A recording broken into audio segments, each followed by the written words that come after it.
Welcome back, PetaPixel viewers. It's Chris Niccolls here. Today we're looking at the Nikon ZF versus the Nikon Z6 III because at first glance there's a lot of similarities between these two bodies, but there are some important differences, and that's what we're going to talk about in today's video.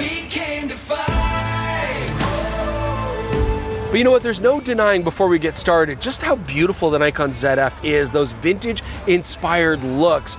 And if you're deciding to get into some analog photography yourself, maybe you want to get some vintage cameras like our editor-in-chief, Jaron Schneider. He's going on an analog bonanza right now.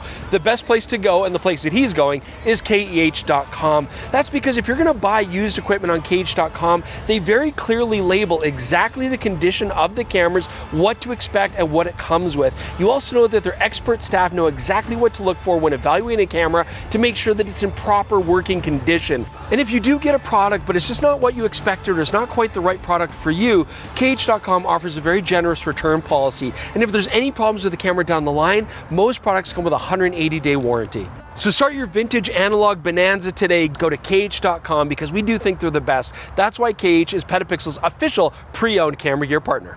Okay, so let's get right into our categories here, talking about who's going to win and who's going to lose. Our first one's going to be handling, and let's start with the Nikon ZF.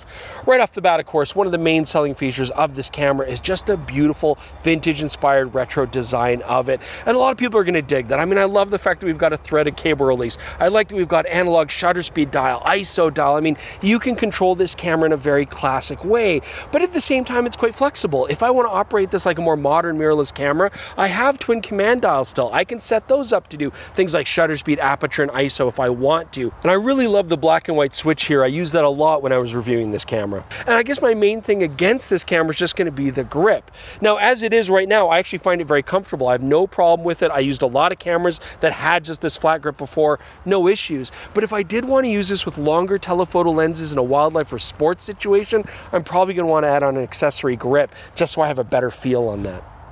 But now we have the Nikon Z6 III, and this is clearly a modern designed body, very ergonomic. I mean, Nikon have done a great job of making a design that's worked over the years and keeping true to that design. The first thing you notice about the Z6 III, it's got this nice, big, comfortable grip, and I do think that that's an advantage if you're going to shoot longer or heavier lenses, and I don't have to buy anything in additional to get that. Also, really nice command dial controls. I do also love the fact that we have an autofocusing joystick on here. This is something we don't get on the Nikon ZF, and so, you know, for my money, if I'm going to shoot a lot of stuff, as much as I like using an analog body, I personally prefer having a modern design because it's customizable, it's very flexible, and it's very comfortable to use. Okay, so who wins this category between the two? Well, I'm actually going to give a tie to both of these cameras. I mean, look, the Nikon ZF, this has the analog dials. If that's what you're into, this is obviously the camera to get. But in a lot of situations, I would say that although my heart might want to go here, my head wants to go to the Z6 III because this camera is very functional, it's very customizable, it's very easy to use. And if I was on the job, I would say this gives me a slight advantage. In the end, though, it's really going to be your personal preference on what feels better for you. Okay, next category, let's talk about displays. The Nikon ZF, it has a really nice 2.1 million dot, very angle LCD panel here, full touchscreen capability. You know, these fully articulating screens maybe aren't the most traditional choice for a traditional looking camera, but I do actually prefer these myself for both video and photography. When it comes to the viewfinder, it's not bad. It's a 3.69 million dot EVF, but that's where the Z6 III does better. Because although the Nikon Z6 III has a very similar fully articulating 2.1 million dot back panel, the EVF is quite a bit nicer. So this now goes up to a 5.76 million dot EVF. I like the refresh rate here. It's nice and quick, and it's also quite a bit brighter than the EVF and the ZF. So obviously that means our winner for displays, we're going to give it to the Nikon Z6 III. All right, so let's talk about our next category here, image quality. Okay, so the Nikon ZF first. Now, both of these cameras feature 24 megapixel full frame sensors, but the Nikon ZF actually has an advantage when it comes to dynamic range when shooting mechanical shutter. We're going to talk about them in just a bit, but that means that if you want to shoot things like landscape where you really need that dynamic range, this is actually going to give you better performance. Now, when it comes to electronic shutter, we are actually going to lose some dynamic range because we are dropping the bit depth here on those files, shoot electronic shutter mode. And now we have the Z6 III. Now this has a partially stacked sensor, something we haven't seen before. When we reviewed this camera and tested a production unit, we found the dynamic range in mechanical shutter mode is actually kind of disappointing, certainly below the DR that you would get out of the Nikon ZF. However, when shooting electronic shutter mode, it's exactly the same dynamic range, which puts it actually above the ZF and a lot of the other competitors when it comes to electronic shutter mode, which just further makes this camera more suited for things like silent shooting, sports and action where you need those fast burst rates, that kind of stuff. Also, the readout speed here is faster, so in electronic shutter mode, you're not going to get as much rolling shutter as you will with the Nikon ZF. Still, there is an advantage here for electronic shutter, but the ZF has the advantage when it comes to mechanical. I should also point out that when you get up to higher ISOs, like around 800 and above, they kind of even out. You're not going to see a benefit either way.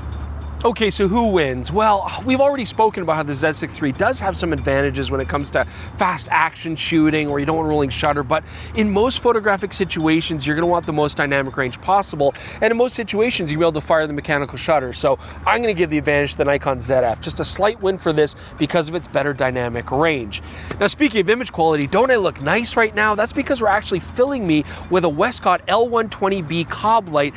So as you can see, it's a really nice portable setup. You can use it anywhere. Obviously, we don't have any extension cables running. We're powering it right off of a Westcott V-mount battery. They got a nice accessory clamp to put it right onto the stand, going right through the D-tap. This is also a great light. I mean, we're getting 120 watts of power. It'll go from 2700 to 6500 Kelvin, and it'll take all of their rapid box mounting accessories. I mean, just take a look at me here without the light. Boo! And then with the light on, yay, I look great. So this is a fantastic setup. If you want to get one yourself, just click the link in the description below, but you get portable power that's very adjustable and very modifiable, and that's why Westcott is PetaPixel's preferred lighting partner.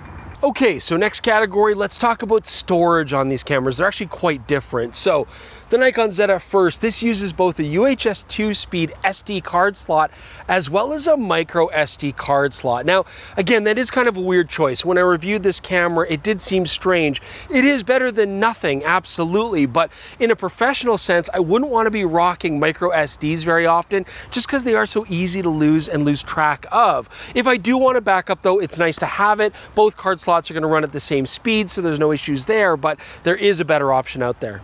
Because the Nikon Z6 III is also a dual card slot system, but this has both a UHS 2 SD card slot as well as a CF Express Type B card slot. And this makes a lot more sense, especially in a professional workflow. I mean, first off, that Express Type B card, that's gonna give me faster data rates, so I can support the fast burst rates on the Z6 III. It's also just a very rugged card system. I'm not gonna lose it, and I always have that SD card slot if I need the backup. The winner's the Nikon Z6 III. You're gonna pay a little bit more money for media, but it's just a more professional, secure choice, and especially if I was shooting a lot of events, sports, or action, that's definitely what I want to have in there.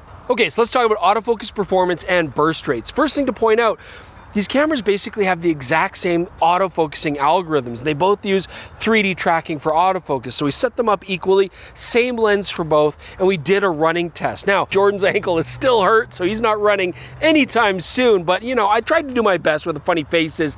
The Nikon ZF, you can see here, actually does a very good job tracking me. A couple photos out, but you know, overall very good performance. Okay, so now let's take a look at the Nikon Z6 III. Now we shot both cameras in electronic shutter mode to give them the best chance of autofocusing, but the Nikon Z6 III's running test, it didn't have any misses. It did a great job with all of the burst, and that's probably attributed to the fact that this can do more calculations per second for autofocus due to that faster readout on the sensor. So again, autofocus performance very similar on both, but a slight edge goes to the Z6 III. Now it doesn't end there either. Burst rates are also better here. So first off, I only like to really think about raw performance with full burst. The Z6 III can shoot 20 raw photos per second, whereas the ZF can only shoot 11 raw photos per second. But if you want to go to JPEG, and especially crop JPEG, you can go even further. The Nikon ZF can shoot about 30 frames per second maximum, and the Z6 III can shoot 120 frames per second. So again, when it comes to things like fast action, sports, burst rates, and autofocusing performance, the Z6 III is the clear winner. Okay, so let's talk about video next. And really, first thing I want to talk about is just how I feel the Nikon ZF didn't quite get as much acclaim as it deserves when it comes to being a hybrid photo and video tool. The Z6 II at the time was really marketed as the hybrid camera, but this is actually quite a bit more capable than the Z6 II. I mean, this can first off shoot 4K 60, albeit with a crop, and it could shoot 10-bit internal video in log. This also did have waveforms and exposure tool that we always like to look for, and it does incorporate 3D tracking autofocus into the video capabilities. But we're not comparing the ZF to the Z6 II, we're comparing it to the Z6 III. See, the Nikon Z6 III actually proves to be a very capable video camera. So this can shoot 4K 60 full width of the sensor, and then it can go beyond the ZF, shooting 4K 120, albeit with a crop. This can also shoot 10-bit internal log video, but it can also shoot raw video, and that's a nice advantage there. All the same nice exposure tools, waveforms as well here, 3D tracking for autofocus, but because of the more advanced partially stacked sensor, this gets less rolling shutter issues than the Nikon ZF, and it gets better dynamic range in video. Okay, so who wins in video? Well, I think it's pretty obvious. It is going to be the Nikon Z6 III.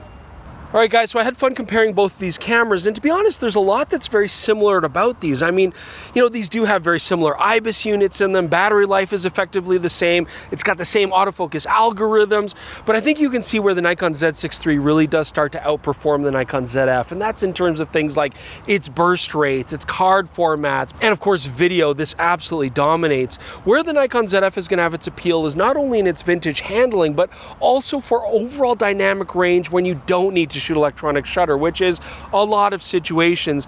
In the end, I do think it's really going to come down to which camera suits you better, but the Nikon Z6 III does seem to be a bit more versatile, especially if you're going to be a hybrid photo shooter. All this does come with a premium to the price. I mean, this is about another $500 US, but in the end, that's not nothing, but it's also not the end of the world. And in order to decide which camera does suit you better, I sincerely hope that today's video helped give you some clarity in that regard. Let us know if you have any questions or comments below. We'd love to answer those, absolutely. Do also check out the PetaPixel podcast. It's on this exact same YouTube channel, or you can listen to it on all your favorite podcasting apps. Just search for PetaPixel Podcast. And if you want to have some merch that has PetaPixel logos all over it, cool stuff, check out store.petapixel.com and get your merch today. Thanks so much for joining us, guys. We'll see you soon with more on PetaPixel shortly.